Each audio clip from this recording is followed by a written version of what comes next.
Alright, what we got here is an old Sun Dolphin.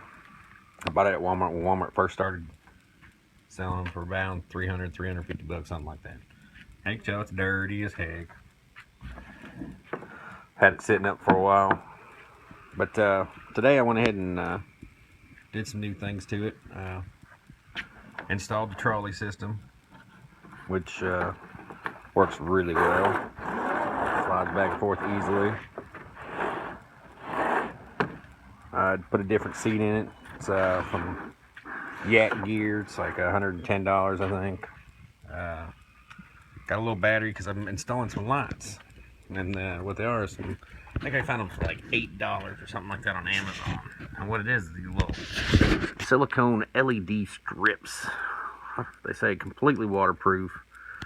So we're going to find that out.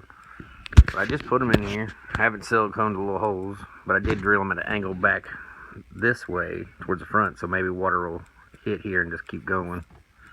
But I will silicone them up. But these are my new nav lights. I'm going to hook them up real quick. We'll move some stuff around here. This here, see it light up. Let's see what we get.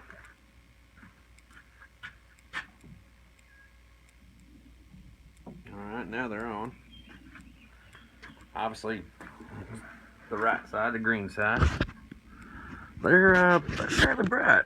And then here on the right, or the left, we got the red ones. Pretty bright. I think it looks pretty good. It's the old 12-foot Sun Dolphin, I forgot to tell you that. But I think you'll be able to see it from any angle. You can already see it at this angle. You're already starting to see the green. They're 12-inch strips. I don't know exactly what they use, but as far as wattage goes. But that's pretty much it. I love this sticker here. And I guess that's it. I'll holler at you guys some other time.